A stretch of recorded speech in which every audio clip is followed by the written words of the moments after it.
रसकान से किसी ने पूछा, बोले ठाकुर जी कहाँ मिलेंगे, क्या परिचय, सच्ची बताओ।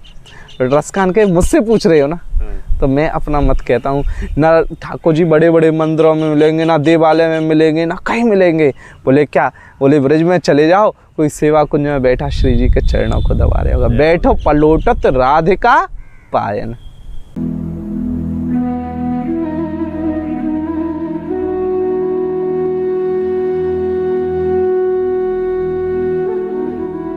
राधे राधे, कैसे हैं आप सभी। मैं हूँ DK ठाकुर और आप देख रहे हैं ब्रज का एहसास। जैसे कि राधाष्टमी का बड़ा सुंदर पर्व हमारे ब्रज धाम में बहुत सुंदर तरीके से मनाया जाता है, तो वो कैसे मनाया जाता है उसके बारे में आज हम फिर दोबारा से महाराज जी के पास बैठेंगे और उनसे जानेंगे सारे सूक्ष्म रूप से कि कैसे राधाष्टमी का व्रत रखा जाता है और कैसे इस पर्व को मनाया अपने घर पर बैठ के। तो चलिए महाराज जी से जानते हैं इसके बारे में। चलिए। राधे राधे महाराज जी। जय जय श्री राधे। अच्छा महाराज जी, आपका दूसरी वीडियो में स्वागत है। जैसे कि कुछ भक्त पूछते हैं कि राधा रानी के बारे में बताइए, तो जैसे एक बड़ा सुंदर पर्व आने वाला है राधाष्टमी। जी जी, तो थोड़ा सा राधाष्टमी के पावन पर्व पर थोड़ा प्रकाश डालिए और हमें बताइए कि राधाष्टमी कैसे मनाई जाती है। जी, बड़ा ही सुंदर हमारे ब्रज का उत्सव है राधाष्टमी को। हमारे ब्रजवासी कहें, यद्यपि ये भेद नहीं मानिएगा आप, हृदय का भाव है कि जैसे जन्माष्टमी है उससे श्रेष्ठ श्री राधाष्टमी है, क्योंकि ब्रज की स्वामिनी श्री राधे हैं, ब्रज की अधिष्ठात्री देवी श्री राधे हैं, ब्रज की सर्वेश्वरी श्री राधे हैं, ब्रज का सर्वस्व धन श्री राधा है। तो अभी 4 सितंबर को श्री राधाष्टमी का पर्व आ रहा है। भैया हमारे ब्रज में महापुरुष श्री हृदयवंश चंद्र जी की बधाई में एक बड़ी सुंदर मुझे लाइन लगती है, आज अजन्मा राधिका का जन्म उत्सव गाइए। हमारी जो श्री राधा हैं उनका कभी जन्म नहीं होता, हमारी जो राधा हैं वो कोई पैदा नहीं हुई है, कोई संसारिक आजकल जो ये बाजार में किस किस तरह के भजन आ रहे हैं या किस किस तरह श्री राधा यमुना पे पानी भरने गई राधा ऐसी है, ये राधा नहीं है। आज अजन्मा राधिका की, भैया ये वो राधिका है, कोटिन रूप धरे नंद नंदन तौ न पावे पार, परम धन राधा नाम आधार। यश श्री राधा सदानिधि कहती हैं, यश्या कदापि वचनांचल खीलनोता धन्याति धन्य पवनेन कृतार्थ मानी योगेंद्र दुर्गम गतिर्मधुसूदनोपि तस्या नमोस्तु वृषभान शतोदसेपि। श्री ठाकुर जी जिसकी एक भ्रकुटी मात्र से भैया 14 लोक में, कितने 14 लोक में, पृथ्वी नहीं, अतल वितल सुतल रसातल तलातल और पाताल, ऊपर भू भुव स्वा महाजना तपा सत्य लोक तक एक भगवान की किंचित मात्र भ्रकुटी की इच्छा से अलय विलय और प्रलय तक हो सकता है। वही नंद नंदन यहाँ क्या करे, हाथ जोड़ के बैठो कुंज कुटीर में, बैठो पलोटत राधिका पायन। रसकान से किसी ने पूछा, बोले ठाकुर जी कहाँ मिलेंगे, क्या परिचय, सच्ची बताओ। रसकान के मुझसे पूछ रहे हो ना, तो मैं अपना मत कहता हूँ, ना ठाकुर जी बड़े बड़े मंदिरों में मिलेंगे, ना देवालय में मिलेंगे, ना कहीं मिलेंगे। बोले क्या, बोले ब्रज में चले जाओ, कोई सेवा कुंज में बैठा श्री जी के चरणों को दबा रहे होगा, बैठो पलोटत राधिका पायन, श्री जी के चरणारविंदों में वो मिलेगा। तो भैया मैं निवेदन कर रहा था, हम और आप कल्पना करें, जिसको ऐसा परब्रह्म परमेश्वर परमात्मा भी हाथ जोड़ करके जिसके सामने खड़ा है, वो श्री राधिका सहज हो सकती है क्या, आप बताइए। ऐसी अजन्मा श्री राधिका है जिसके लिए आज भी हमारे बेलवन में लक्ष्मी मैया तपस्या कर रही हैं। जिस लक्ष्मी के लिए हम आप पूरा संसार पागल है, वो लक्ष्मी श्री जी की कृपा बिंदु की दृष्टि के लिए आज भी तपस्या कर रही है कि नहीं, बताइए बेलवन में। आज भी उन्हें ब्रज में प्रवेश, वृंदावन में प्रवेश नहीं मिल पा रहा। क्यों? क्योंकि वृंदावन में प्रवेश ठाकुर की सामर्थ्य नहीं है, वृंदावन में रहना ठाकुर की नहीं है। वृंदावन में वास, ब्रज का वास, बरसाने का, नंदगांव का, गोकुल का, वृंदावन का वास श्री जी के अधीन है। भैया वृंदावन में राज चले बरसाने बारी को, हैं श्री जी का राज्य चलता है। तो मैं निवेदन कर रहा था कि श्री राधा तत्व को हमें बहुत सहज में नहीं लेना चाहिए, और श्री राधा तत्व ऐसा अजन्मा तत्व है भैया, जिसके लिए ब्रह्मा जी भी अपने तीनों मुखों से वर्णन करें तब भी श्री राधा का गुणानुवाद नहीं कर सकते। हमारे बरसाने में ब्रह्मांचल पर्वत है, ब्रह्मा जी आज भी नीचे तपस्या कर रहे हैं कि उन श्री अजन्मा राधिका के रहस्य को जान सकें। वो श्री राधा प्रकट हुई तो ब्रह्मा जी से कहा कि कहाँ मेरी लीला होगी। ब्रह्मा जी बोले नीचे धरा भूमि पे इतनी सामर्थ्य नहीं है, मेरे मस्तक पर लीला करो। आज भी ब्रह्मांचल पर्वत पे ब्रह्मा जी तपस्या कर रहे हैं। नीचे मंदिर है, आप बरसाने गए होंगे सीढ़ियों से चल के, ब्रह्मा जी का है और श्री जी ऊपर है। हाँ बिल्कुल देखा है मैंने। ब्रह्मा जी के मस्तक पे ऐसी परम आराध्या श्री राजराजेश्वरी परम आराध्य देवी के लिए हम बिल्कुल सहज में नहीं लें। आजकल ये जो चल रहा है, श्री राधा जी उनकी पत्नी थी, श्री राधा जी ऐसी थी, श्री राधा जी पानी भरने गई, ये होंगे उनकी अपनी कोई, मेरे गुरुदेव कहते हैं ये उनकी अपनी कोई होंगे। पूज्य महाराज जी कहते हैं उनकी कोई अपनी होंगी ऐसी सब, हमारी वो नहीं है। हमारी तो अजन्मा श्री राधिका है। राजराजेश्वरी दिव्य महलों में बैठी हैं, कोटिन उमा रमा ब्रह्माणी उनकी उपासना कर रही हैं। लख लख यूथ सखियाँ उनकी सेवा में खड़ी हुई हैं। कोई पीकदानी अष्ट सखियाँ चारों तरफ, ललिता विशाखा चित्ता रंग देवी सुदेवी भूदेवी सब लोग खड़ी हुई हैं। और कोई पीकदानी लिए है, कोई चमर लिए हुए, कोई छत्र लिए हुए है, कोई जय जयकार कर रही है। कोटिन कोट सखियों के साथ में जब राजराजेश्वरी अपने दिव्य महल में विराजती हैं, ऐसी किशोरी जी का अजन्मा उत्सव है। बताइए हम कैसे सहज ले, बड़ा सुंदर उत्सव है। और श्री कृष्ण से भी, कृष्ण के साथ मैं कहूँगा पहले आई जन्माष्टमी और फिर आई राधा अष्टमी। यानी ठाकुर क्या कहना चाह रहा है? ठाकुर कहना चाह रहा है राधा श्री जन्माष्टमी को अकेले मना लो, चलेगा, आप और मेरे बात की है, और राधा अष्टमी मैं आपके साथ मनाऊंगा। और श्री ठाकुर जी श्री राधा अष्टमी के दिन स्वयं बधाई देने के लिए जाते हैं। हमारे पूज्य महाराज जी दिव्य चिंतनों में ऐसी ऐसी दिव्य कथाओं को सुनाते हैं कि कभी ठाकुर जी मनिहारिन बन के जा रहे हैं, कभी सांवली सखी बन के जा रहे हैं, कभी झूलन सखी बन के जा रहे हैं, कितने रूप में श्री जी को उपहार करने के लिए जा रहे हैं। तो इस राधा अष्टमी पे हम आप सब और दिव्य उत्साह के साथ इस पर्व को मनाएं, क्योंकि हमारे साथ हमारे श्याम सुंदर भी है, ठाकुर जी भी इस उत्सव को मना रहे हैं। बहुत सुंदर। महाराज जी अगला सवाल मेरा ये है कि जैसे राधा रानी बरसाने में आज महल बना हुआ है राधा रानी का, और बहुत सुंदर दर्शन होते हैं वहाँ पर, तो राधा रानी का प्राकट्य कहाँ हुआ? जी देखिए, इसको हम डीपली और बहुत पीछे जाएंगे तो ये श्री गर्ग संहिता की कथा है जी।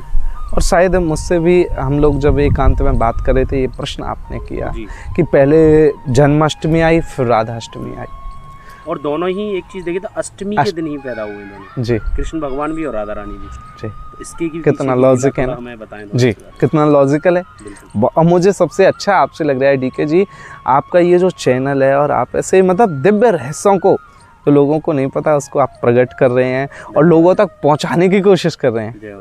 क्योंकि अभी प्राय समाज में बड़ी इतना क्या ठाकुर जी को क्या क्या आप देख रहे हो, कहीं रूप बना रहे, कहीं कितने अपराध हो रहे हैं, ऐसे उसमें आप वास्तविक संतों के पास जा करके उनकी अपनी जीवनी और उनके द्वारा कुछ अच्छी चीज़ें पहुंचा रहे हैं। हमारा तो महाराज जी बस एक यही प्रयास है कि जो भी आजकल की हमारी यूथ है गलत जगह ना जाके एक अच्छी जगह पे पहुंचे जी। और हमारे जो वैष्णव संप्रदाय है और जो हमारा हिंदू धर्म है और सनातन धर्म से जुड़े, हमारा तो बस यही प्रयास है। बहुत कितना सुंदर प्रयास है आपका, इसीलिए मैं आपको डीके जी बार बार बहुत बहुत धन्यवाद दूंगा और सभी दर्शकों से भी निवेदन करूंगा कि इस चैनल को वास्तव में ये किसी व्यक्ति का नहीं, सनातन धर्म की हमारे श्री राधा तत्व को, हमारे व्रज के रहस्य को बढ़ाने के लिए शेयर कीजिए, लाइक कीजिएगा और पसंद कीजिए।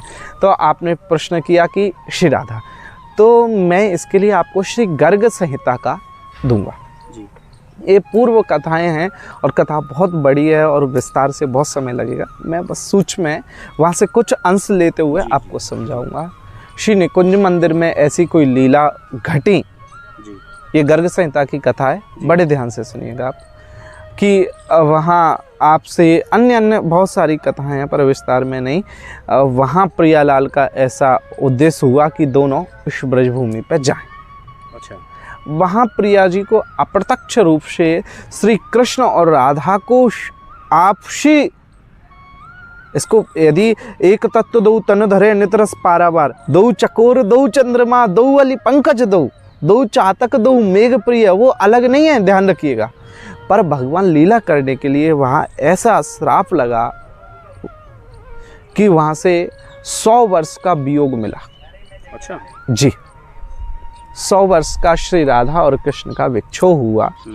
उसके लिए श्री कृष्ण तो ब्रजभूमि पे आने के लिए प्रकट हुए, परंतु श्री राधा ने कहा कि यत्र नो न यमुना नदी यत्र ना गिरिराजम, जहाँ श्री गिरिराज नहीं है, जहाँ यमुना मैया नहीं है, जहाँ वृंदावन नहीं है, मैं वहाँ कैसे जा सकती हूँ। सही बात।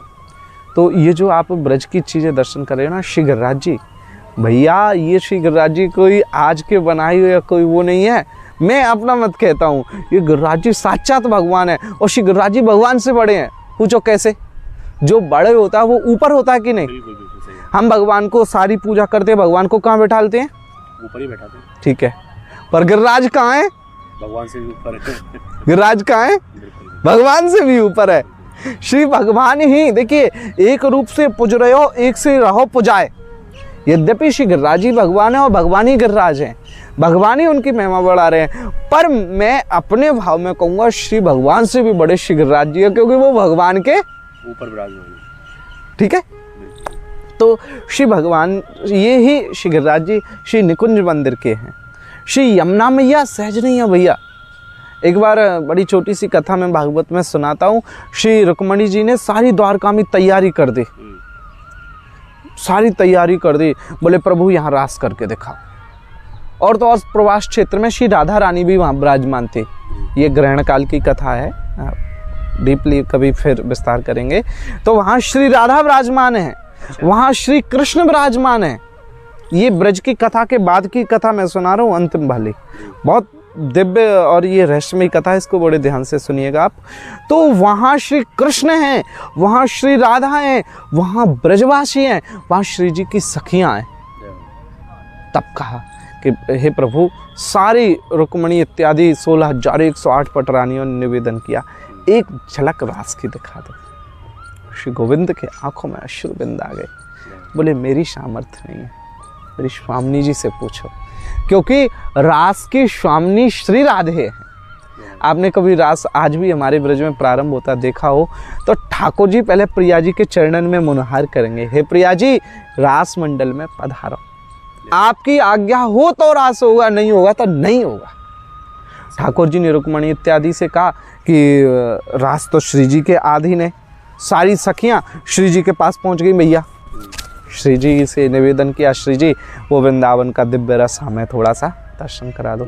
श्री जी की आंखों में भी अश्रुबिंद आ गए। भैया श्री जी कहें, भैया आप जिस रास की बात कर रहे हो, रसो वैसा, जिसको स्वामी हरदास जी कहें, प्रथम सुने भागवत रस भक्त मुख की वाणी, सप्तम भाव में जाकर के कहे कि रास में तब को बिरलो पावे रस पद्धति श्री स्वामी हरिदास की। हाँ, उस रस को श्री जी से कहा। श्री जी के भी आंखों में नेत्र अश्रुबिंद आ गए, श्री जी भी भाव विभल हो गई। भैया जहाँ श्री वृंदावन नहीं है, जहाँ श्री यमुना जी नहीं है, जहाँ श्री गिरिराज नहीं है, वहाँ रास कैसे प्रकट हो सकता है? तो इनका कोई एक स्थान भी तो होगा महाराज जी? जी, तो मैं बस वही बात पे लौट के आ रहा है, ये तो ऐसे ही बात चली गई। तो श्री निकुंज मंदिर में वहाँ 100 वर्ष का श्राप हुआ, जिससे प्रियालाल का विक्षोभ हुआ। और मैं आपको एक और रहस्य की बात बता दूं, श्री राधा रानी 6 वर्ष पूर्व श्री कृष्ण से ब्रज में आई हैं। और ध्यान रखिएगा, श्री राधा रानी का 6 वर्ष बड़ी होने के साथ साथ जब जन्मी ना तो श्री राधा रानी के नेत्र नहीं खुले, अंधी थे। परंतु जब पुनः 6 वर्ष बाद ये श्री राधाष्टमी के बाद जन्माष्टमी आई है। मैं आपको बता दूं, कल्प भेद से ऐसा कभी मत समझिएगा कि पहले जन्माष्टमी आ रही है, पहले राधाष्टमी आती है, उसके बाद 1 साल बाद जन्माष्टमी आती है। नोट दिस, समझे? श्री जी कौन है? बड़ी हैं, तो 6 वर्ष पहले राधाष्टमी आएगी और उसके साल भर बाद श्री कृष्ण जन्माष्टमी आएगी। समझ गए आप इस रहस्य को, दिव्य को? तो श्री राधा जन्माष्टमी पे वृषभान बाबा और कीर्ति मैया श्री राधा को गोदी में पल्ला में लेकर के आई हैं और ठाकुर जी के नंदगांव में आए के बधाई दे रही हैं। जब श्री ठाकुर जी घुटुवन फिसल के श्री राधा के और ये कथा ऐसे भी आती है और दूसरी कथा ऐसे भी है कि श्री कृष्ण स्वयं श्री राधा को बधाई देने के लिए जन्माष्टमी पर गए। मैं आपको पहले बताया कि श्री राधा जन्म नहीं लेती हैं, श्री राधा कोई संसारिक नहीं है। नित्य अजन्मा राधिका का जन्म उत्सव गाइए, श्री राधा सहज प्रकट हैं और हम भक्तों को आनंद देने के लिए राधा अष्टमी आती है कि हम उनका प्रागट उत्सव मना सकें, वर्षगांठ मना सकें। तो एक बार श्री ठाकुर जी, बड़े संक्षिप्त में बता रहा हूँ, ठाकुर जी गए, ठाकुर जी भी छोटे हैं और श्री जी भी पलना में बधाई में गए ठाकुर जी, तो श्री जी का पलना छुआ और पलना छू करके प्रथम स्पर्श, प्रथम समागम, प्रथम दर्शन प्रिया के लाल को और लाल के प्रिया को, प्रथम बार पलना में श्री जी के हस्त कमल के ऊपर लाल जी ने अपना हस्त कमल पधराया और जैसे ही स्पर्श हुआ श्री जी के नेत्र प्रकट हो गए, श्री जी देखने लग गई। तब तक 6 वर्ष तक राधा रानी ने कुछ देखा नहीं, जब तक श्री कृष्ण नहीं आए। हम लोग तुलना करते हैं कैसे कैसे, ये तपस्या कौन करेगा, जन्म के साथ तपस्या साहब। तो प्रथम स्पर्श इस बधाई उत्सव में ठाकुर जी ने किया, प्रिया जी के नेत्र खुले और फिर दोनों का दिव्य उत्सव मना। तो मैं निवेदन कर रहा था कि ये गर्ग संहिता की दिव्य कथा है ब्रज की हमारी, और ये 100 वर्ष का विचोक से ही वहाँ से ठाकुर जी आए हैं निकुंज से ही, और निकुंज से ही प्रिया जी आई हैं, और यहाँ हम आप सबको बस लीला दर्शन भान आनंद दिला रहे हैं। वही आनंद लें, किसी अपराध के भागी नहीं बने। ये श्री राधाष्टमी का मूल रहस्य है। अच्छा महाराज जी, मेरा लास्ट क्वेश्चन है आपसे कि जैसे देश विदेशों में ये उत्सव मनाया जाता है, हमारे ब्रज का तो है ही बहुत बड़ा उत्सव, तो इस राधाष्टमी के उत्सव को कैसे मनाएं? जी, बढ़िया सुंदर प्रश्न है। मैं पहले इसे बड़े सूक्ष्म में बताना चाहूँगा। जितना उत्साह और जितना आनंद के साथ श्री कृष्ण जन्माष्टमी मनी है, उससे दोगुने उत्सव के साथ इसको मनाएं। एक बात। दूसरी, जो वैष्णवगण हैं, प्रिया जी की कृपा के अधीन है। जैसे हमारी श्रीमन माधव गौड़ीय परंपरा में राधाष्टमी का व्रत रखा जाता है, तो जो लोग व्रत के पक्ष में हैं वो लोग व्रत रखें, और कुछ लोग आनंद समय के, आज तो हमारी प्रिया जी का जन्म हुआ, काय का व्रत, चक्क बधाई लुटन दो, चक्क माल खान दो, तो वो प्रिया जी का खूब भोग लगाएं और प्रसाद समझ के, अन्न समझ के नहीं, प्रसाद समझ के पाएं। 2 बात। तीसरा, प्रातः काल में हमारे श्री बरसाने में प्रिया जी का प्रागट उत्सव होता है, 4 बजे उनका अभिषेक होता है। ऐसे ही हम सब लोग प्रातःकालीन उठें, सबसे पहले उठ करके प्रिया जी की सारी तैयारियां करें, श्री ठाकुर जी का, प्रिया जी का अभिषेक करें। एक पहले प्रिया जी का करें, फिर दोनों युगल का करें, दोनों अलग नहीं है, ध्यान रखिएगा। और जिनसे वो श्री कृष्ण जन्माष्टमी पर मिस हो गया अभिषेक करना या कुछ है, तो इस बार वो दोनों का कर लें, मतलब साथ में कर सकते। जी हाँ। तो पहले श्री जी का करें और दोनों को विराजमान करके उनका अभिषेक करें, पंचामृत अभिषेक करें, दुग्ध अभिषेक, दधि, घृत, चंदन इत्यादि से, खूब इत्र इत्यादि से आज प्रियालाल का सुंदर अभिषेक इत्यादि करें, उनकी सुंदर श्रृंगार तैयारी इत्यादि करें, सबको सुंदर मंदिर सजाएं, बधाई उत्सव सजाएं और खूब प्रियालाल जी को भोग लगाएं और खूब आरती मंगल और व्रत इत्यादि करके संध्या बेला में प्रियालाल जी के उत्सव के लिए कुछ ना कुछ बधाई जरूर गायन करें और खूब प्रिया जी की गोदी में नाचें। और हमारे ब्रज का रस, मेरे श्री गुरुदेव भगवान कहते हैं, जब संध्या को ये रस थोड़ा सा स्मद्ध हो तो सब प्रसन्न होकर दोनों हाथ उठा करके आशीर्वाद दी जाए, चिर जीवो दो युगल वर मेरे रसिया श्याम, मेरे श्यामा श्याम का ऐसे ही यश वृद्धि हो। तो ऐसे श्री राधा अष्टमी का पर्व मनाएं। आप सबको श्री राधा रानी के महापर्व की खूब खूब बधाई। जय जय श्री राधे। अच्छा महाराज जी, जैसे इसके उपरांत भी है, जैसे कोई वैष्णव धर्म के जो लोग हैं उनको कोई संदेश देना चाहेंगे आप? किस विषय में? कोई भी एक छोटा सा मैसेज हो। जी, मैं तो आपसे सख्त और सर्वतः यही निवेदन करूंगा कि पीछे 2 साल 3 साल से कोरोना काल ने करके निकल के गया है भैया, कितनी अप्रत्यक्ष घटनाएं भगवत कृपा की हुई हैं। और प्राय बस जीव अपने आप को ना एनालिसिस करे, थोड़ा अपने आप को पढ़े। हमारे हर एक घटना में भगवान की कृपा हो रही है, इसलिए चाहे डॉक्टर हो, इंजीनियर हो, मास्टर हो, किसी भी नौकरी में, किसी भी धर्म में, किसी भी पंथ में रहिएगा, श्री प्रियालाल जी के, श्री सीताराम जी की, श्री राधे श्याम जी की शरण लीजिए और अपना 1% जीवन कुछ जीवन श्री भगवत मार्ग में जरूर लगाइए, जरूर लगाइए, जरूर लगाइए। धन्यवाद महाराज जी। राधे जय राधे। श्री राधे। राधे राधे। तब तक रहे हमारे साथ दीपक आचार्य जी, जिन्होंने हमें बताया कि कैसे आप राधाष्टमी मना सकते हैं, कैसे घर पर रहकर और सेवा कर सकते हैं। और जैसे कि कुछ लोगों ने बहुत से भूल जाते हैं कि ठाकुर जी का अभिषेक नहीं करा होगा, तो राधाष्टमी पे राधा रानी के साथ भी उनका अभिषेक कर सकते हैं आप। तो इस वीडियो में बस इतना ही। आशा करता हूँ ये वीडियो अच्छा लगा होगा।